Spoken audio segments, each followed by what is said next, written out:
We have some of the most stunning images of the lunar surface that I've ever seen. These are pictures of the Apollo 17, Apollo 14, and Apollo 12 landing sites.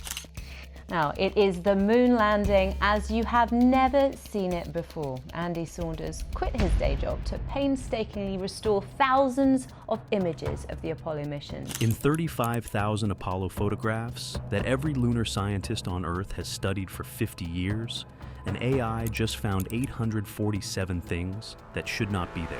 Straight edges, parallel lines running for kilometers across 6 different landing sites. Geometric patterns the math says have less than a 1 in 10 million chance of occurring naturally. The experts who reviewed the data did not argue with it. They went silent and asked to see the raw files.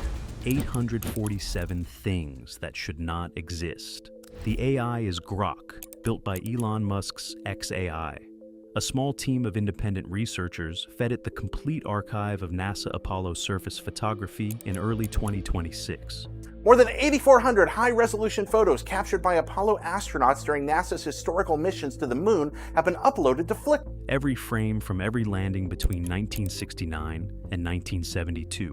Over 35,000 high-resolution images. They gave the system no hypothesis and no instructions about what to look for. They told it to analyze everything and report anything strange. Then they waited. The first pass flagged thousands of possible anomalies. Most were easy to throw out. Lens artifacts from the Hasselblad cameras, weird shadow angles from the harsh lunar sunlight, digitization glitches, film grain. The researchers stripped all of that away and kept only what survived every conventional explanation. The cache showcases every photo taken on the moon by astronauts on Apollo missions using Hasselblad cameras. The unprocessed versions of the original NASA photo scans also include shots from Earth and lunar orbits. What remained was 847 distinct features scattered across photographs from all 6 landing missions.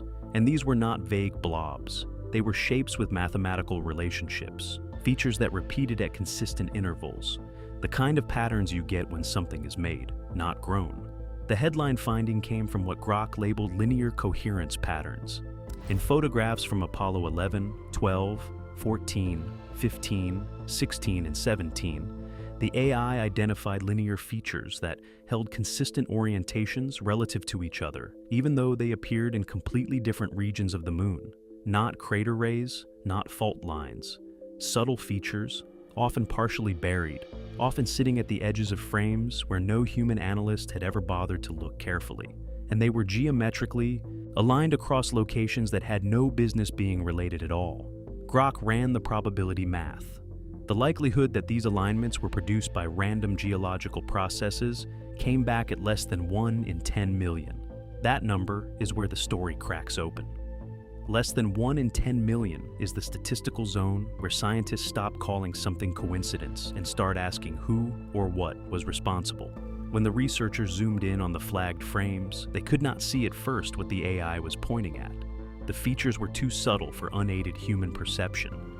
You can clearly see Conrad in Bean's faceplate here. But there's something else as well. Definitely doesn't belong there. A machine was highlighting specific corners of photographs and saying, there, right there, and the humans standing over the same images were seeing nothing but gray dust. But once the frames were enhanced and the patterns traced, the alignments became impossible to unsee. Parallel lines running across kilometers of lunar surface. Angular elements repeating at regular intervals. Geometry that looked less like nature and more like something someone had laid out on a drafting table. And these features did not cluster in one suspicious spot you could blame on local geology. They showed up at Tranquility Base, where Apollo 11 landed. They showed up in the ocean of storms where Apollo 12 touched down, at Fra Mauro, at Hadley, at Descartes, at Taurus-Littrow. 6 regions separated by hundreds of kilometers, all holding features that seemed to know about each other. Grok built 3-dimensional models from overlapping photographs taken from different positions on the surface, and the models confirmed what the flat frames could only hint at. The linear features had depth, they had thickness, they had consistent profiles across multiple viewing angles, which is not how camera artifacts behave. Camera artifacts vanish when you shift the angle. These did not vanish. They rotated with the terrain the way real physical objects rotate, and the orientations lined up, measured across all 6 landing sites. The dominant axis of the linear features held within a few degrees of the same bearing. 6 locations, hundreds of kilometers apart, each holding geometry that pointed in the same direction. For example, at the Apollo 17 landing site, we can see where the lunar rover is parked on the surface. We can see where it drove around the lunar module. You can see the areas where the astronauts kicked up the dust when they walked around. You can see some of the experiments that were left behind sitting on the surface 40 years ago, and you can see where they are, still sitting there on the lunar surface. On Earth, that kind of alignment is the signature of a grid. On the Moon, there is no known natural process that produces it. Shadows with straight edges. The linear patterns were only the opening act. Grok's second major finding involved reflectivity signatures. Certain features reflected sunlight in ways compositional variation alone could not explain. Not obviously metallic, not obviously artificial, just wrong. And they clustered. They concentrated along specific orientations and avoided others, forming distributions that random chance does not produce. The AI ran the same reflectivity analysis against known lunar minerals: pyroxene, olivine, plagioclase, ilmenite. Every major component of the regolith NASA had sampled and documented. Nothing matched. The reflective signatures at the flagged locations behaved like something that had never been cataloged in any lunar sample return. Either Grok had found a new class of lunar mineral that the Apollo geologists had somehow missed across 6 missions of surface collection, or it had found something that was not a mineral at all. Then came the third finding, and this is the one that made veteran experts visibly uncomfortable. Grok identified what it classified as structural shadows. Shadows cast by objects with defined edges, regular shapes, and 3-dimensional profiles that do not match natural rock formations. Straight edges, angular corners, proportions that repeated across frames. Shadows that looked, in the bluntest possible terms, like shadows of things that were built. The AI measured the shadow lengths against the known sun angles at the time each photograph was taken and back-calculated the heights of whatever had cast them. The numbers came back consistent. Objects roughly the same height recurring in clusters. Objects whose proportions held to ratios that would be trivial to design and nearly impossible to produce by accident. One group of shadows in an Apollo 12 frame implied a row of identical vertical elements spaced at regular intervals along a low ridge. Around 2004, Johnson Space Center began rescanning the original Apollo Hasselblad camera film magazines, and Eric Jones and I began obtaining TIFF, uncompressed, high-resolution versions of these new scans on DVD. Another group in an Apollo 17 image suggested a rectangular profile partially collapsed at one end. None of it looked like rocks. The AI was scrupulous about uncertainty. Every flagged feature got a probability rating. Grok openly acknowledged the limits of pulling 3-dimensional conclusions from 2-dimensional film. But even after the most conservative filtering, dozens of features came back with high confidence ratings for non-natural origin. This was not a system trying to find artificial structures on the moon. It was a system that kept finding them anyway. The experts who went silent. When the research team started quietly sharing the findings with specialists, the same pattern played out over and over. First came skepticism, then curiosity as the methodology was walked through, then concern as the data was examined, and finally, in almost every case, silence. Not dismissal, not disagreement. Experts going quiet and asking to see the raw files. One retired planetary geologist who had worked on Apollo sample analysis in the 1970s reviewed the data under condition of anonymity. He came in expecting to tear it apart. He had watched every lunar anomaly claim of the last 50 years collapse under scrutiny, and he expected this one to collapse the same way. It did not. He could not find a hole in Grok's work. The methodology was sound, the statistics were rigorous, the features were genuinely anomalous by any honest measure.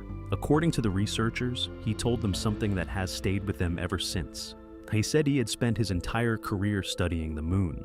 He thought he understood what was there, and this data suggested he had been looking at the same photographs everyone else was. We'd spent a lot of time being trained to take photographs on the moon. They didn't have automatic focus then. They didn't have automatic exposure. You had to set them manually. We didn't screw up one single frame because we'd had this good training. Looking at and somehow not seeing what was actually in them. A computer scientist specializing in image analysis said the findings were consistent with what you would expect if artificial structures existed on the lunar surface and had been partially buried by regolith accumulation over thousands or millions of years. Not structures meant to be hidden, structures old enough that the moon had quietly been covering them up. None of these reviewers wanted to say any of this on the record. It takes a lot to rattle a planetary geologist with 50 years of experience into asking for anonymity before he tells you what he thinks. These are people who build careers on careful, measured, evidence-based conclusions. They do not spook easily. The researchers kept watching them spook. One reviewer, a specialist in orbital photography interpretation, asked to step away from the project entirely after 2 days with the data. He gave no reason, he just stopped returning messages. The researchers never heard from him again. The gaps in NASA's archive. The obvious follow-up question was whether NASA had ever seen any of this itself. The researchers dug into the public lunar archives and noticed something they could not quite explain away. The Lunar Reconnaissance Orbiter has been photographing the moon in extraordinary detail since 2009. Millions of images have been publicly released. But certain regions, including several where Grok had flagged heavy concentrations of anomalies, had noticeably fewer high-resolution images available than the surrounding terrain. It could be coincidence. Orbital mechanics and mission priorities drive coverage decisions, but the overlap between the thin coverage zones and the anomaly clusters was too tight to shake. It got worse. Some of the Apollo photographs that Grok had flagged as containing the most significant anomalies were available in NASA's archive only at strangely low resolution compared to neighboring frames from the same mission. Roll. Hasselblad film is uniform. The processing was uniform. Yet these specific frames, the ones with the strangest features, kept ending up as the lowest quality scans in the collection. The photographs are amazing, and it's very hard to believe that such quality could be obtained using relatively primitive equipment under very harsh conditions. Frame numbers directly before and after would appear at full resolution. The flagged frame would be blurred, compressed, or stored at a fraction of the pixel density. The researchers requested higher resolution versions. They were told the original film was too fragile to rescan, that the existing digitizations were the best available. They knew this was not quite true. NASA has rescanned Apollo film multiple times over the decades as technology has improved. The refusal did not sit right. Some of them started to suspect this was not a deliberate cover-up, but something more ordinary. Scientists whose funding depends on NASA have every reason not to publish findings they cannot explain, and the institutional culture produces silence without anyone ever ordering it. Walked around, not through. Grok also ran an analysis on astronaut movement patterns, and when the researchers saw the output, it chilled them. Regions containing the densest concentrations of unexplained features were systematically not explored during surface operations. The astronauts traversed nearby. They photographed adjacent terrain. They stopped within sight of the anomaly zones to collect samples from less interesting rocks. But the anomaly zones themselves were walked around rather than through. The AI mapped every step of every moonwalk against the locations of the flagged features. The patterns were consistent across all 6 missions. Where an anomaly cluster sat on one side of a boulder field, the traverse route went around the other side. Where a cluster sat at the base of a slope, the astronauts climbed a different slope. Where one sat in the path of a planned sampling stop, the sampling stop moved. So these are images that were taken by an instrument called the Lunar Reconnaissance Orbiter camera. It's an instrument on the LRO mission. When I first took a look at these images, my jaw dropped to the ground. Every decision had a defensible scientific reason on its own, taken together across hundreds of individual traverse choices. The avoidance pattern was statistically impossible to call random. Mission planning reasonably drove many of those decisions. Lunar surface time was precious, and every minute on the surface was scheduled down to the task. But the pattern held across multiple missions, and it raised a question nobody at NASA has ever answered. If someone analyzing the pre-mission photography had noticed unusual features in certain spots, would they have quietly routed the astronauts elsewhere? And if they had, would there be any paper trail, or would it just show up as traverse routes that happened to avoid certain patches of ground for reasons nobody wrote down? Internal memos from the Apollo era, obtained through Freedom of Information Act requests, reference photographic anomalies that required further analysis before public discussion. The memos never specify which anomalies or where they are. NASA officials have declined to clarify. If stories like this one are why you came here, hit subscribe now, what comes next is the part NASA has never explained. Hadley Rille. To test how deep the anomalies went, the team focused on one specific cluster Grok had flagged in Apollo 15 photography. Apollo 15 landed near Hadley Rille in July 1971. Commander David Scott and lunar module pilot James Irwin spent over 18 hours on the surface across 3 moonwalks. The mission produced some of the richest photographic coverage of the entire Apollo program. In the images from the base of Hadley Rille, a massive channel carved by ancient lava flows, Grok identified a series of features it classified as exhibiting architectural geometry, not as suggestive shapes. Features with right angles, parallel lines, and proportional relationships that the AI calculated had less than a 1 in 50 million probability of natural occurrence. 1 in 50 million. That is 5 times longer odds than the original linear pattern finding, and the researchers went back and re-ran the numbers twice because they did not believe them the first time. The math held. Whatever was at Hadley Rille was more mathematically improbable than anything else in the entire archive. They appeared partially buried. Their orientations aligned with each other in ways that suggested placement, not accident. Their positions along the rim and interior of the Rille corresponded almost exactly to the kinds of locations that would offer strategic advantages for observation or shelter. When the photographs were enhanced with modern processing, what had looked like irregular shadows resolved into geometric shapes with clean edges. The more carefully anyone examined these frames, the harder they became to dismiss. Grok measured the spacing between the features. It came back consistent. Measured the angles between adjacent elements. Consistent. Measured the ratio of visible surface to the shadow each element cast, and the ratios clustered within a narrow band that suggested the objects had originally been built to a common specification and then weathered unevenly over deep time. And here is the part that will keep you up tonight. The Apollo 15 astronauts did not directly explore the areas containing these features. Their traverse routes passed within a few hundred meters and never approached closely enough for real observation. A few hundred meters on the moon is nothing. It is a walk you could make in 10 minutes in a spacesuit. Whether that was coincidence or mission planning that deliberately steered them away, nobody can say from the public record alone. But the mission transcripts contain several moments where the astronauts commented on unusual features they were seeing, and on more than one occasion, Mission Control asked them to continue the conversation on a different communication channel. What was said on those private channels has never been released. Not in 50 years, not through any Freedom of Information Act request, not in any of the countless Apollo retrospectives that have combed over every other detail of the missions. The public transcripts simply cut off mid-sentence. An astronaut describes something, Mission Control responds with a channel number, and the next line of public record is an unrelated task update several minutes later.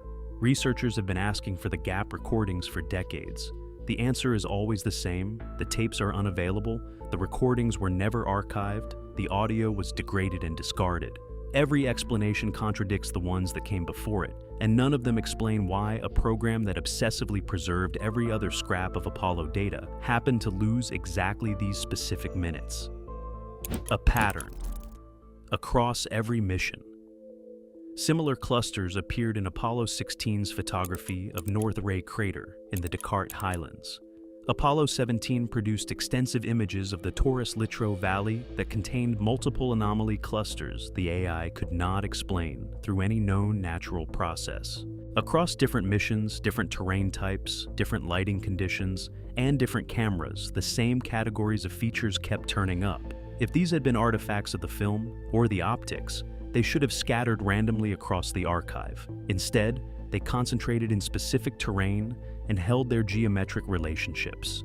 That is not how photographic glitches behave. That is how real things behave. The researchers who ran this analysis are careful people. They are the first to say that a statistical pattern identified by an AI is not the same thing as proof of artificial structures on the moon. Definitive answers would require physical examination, future missions, new landings, astronauts walking up to these coordinates with tools in their hands. Instead, the findings have hit a wall. Journals have quietly declined to publish the work without explaining why. Academic institutions have distanced themselves from the researchers involved. The same pattern of avoidance that has haunted anomalous lunar research for 50 years has reasserted itself, even in the face of analysis more rigorous than anything that came before. But silence does not change what the data shows. The photographs exist. The analysis has been run. The 847 anomalies have been cataloged, mapped, and measured. And the Artemis program is already pointing its cameras at the same coordinates. Grok saw what humans had looked at for half a century and somehow never noticed. Experts are stunned, not because they know what the anomalies mean, but because they do not. If you want more stories the archives were never supposed to give up, subscribe now.